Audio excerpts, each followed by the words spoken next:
Nathan had gone to pick up Crystal from her theater class. He used to be harsh and distant with everyone, except with her, his twin sister. Despite his outburst of anger, she brought out the best in him. Seeing her happy was his only intention, and that's why he accompanied her home, to make sure no one could hurt her. That day he was very restless, feeling as though someone was watching him. When he saw a vehicle approaching along the lonely road, he tensed up and grabbed his sister's arm. She, confused, asked if he was having another crisis. He quickly confirmed he wasn't. The red van stopped right next to them, and 3 men got out. When Nathan realized this, he prepared to fight. Crystal stood right behind. He took the first blow, which he immediately returned.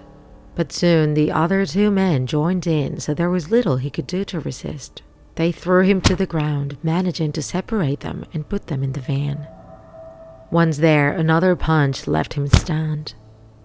He struggled but was stabbed unconscious, while only Crystal's screams could be heard in his head.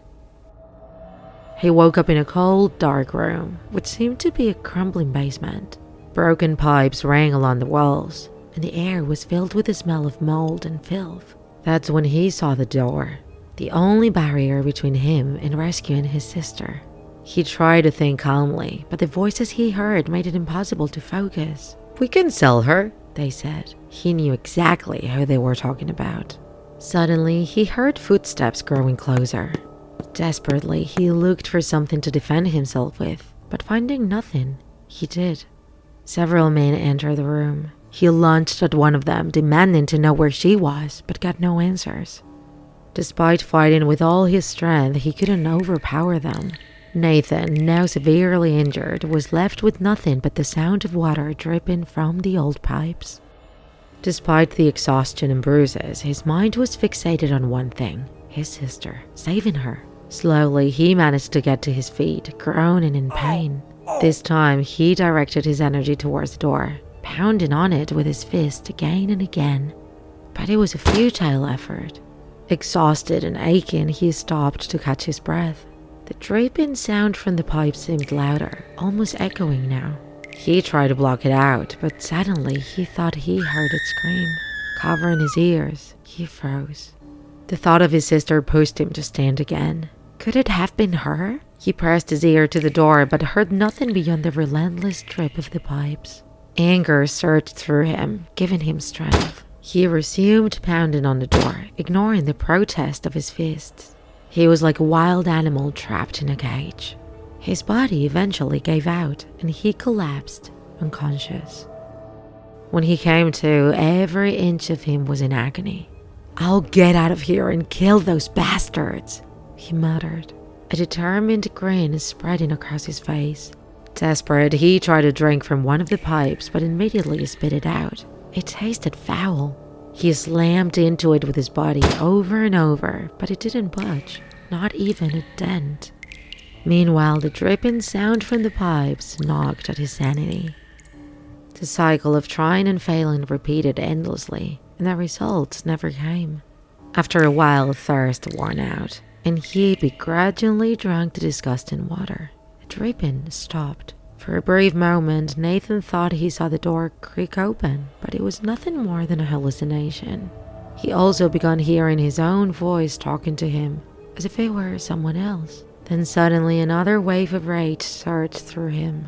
Fueled by raw fury, he yanked a pipe from the wall and used it to pound on the door relentlessly.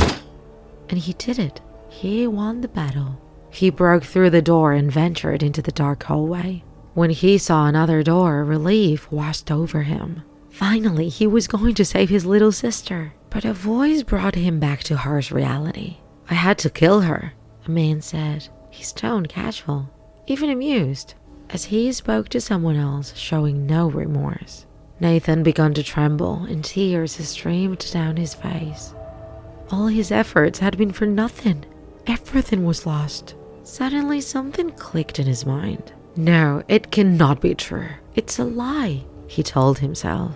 Filled with rage, his eyes caught sight of a staircase leading upstairs. He wanted revenge. A new message echoed in his head. "Nathan, kill them. At last, he reached the room where his captors were. Whispering under his breath, he muttered, drip by drip. Gripping the pipe tightly, a wicked smile spread across his face. He lunged at the first man, finishing him off quickly. Drops of blood splattered on the floor as his companion watched in terror. He didn't last long either. Nathan climbed the stairs farther, finding 2 more men. He took them down just as swiftly. The noise of the scuffle drew another man who appeared armed with a knife and ready to fight. But nothing could stop Nathan's fury. He managed to knock the man to the ground and beat him until his face was unrecognizable, leaving nothing but a bloody ruin. Then Nathan finally made his way to the room where he believed his sister was. There she was. He was overjoyed to see her. "I'm sorry it took so long, but I'm here now," he said, gently caressing her lifeless body. He didn't seem to notice her disfigured face or the blood covering her. He didn't see that she was dead. Suddenly, he heard her whisper, "Come on, Nat, there are more."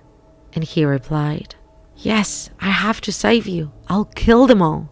That's how it has to be." Gripping the bloodied pipe firmly, his smile returned. He was ready to continue.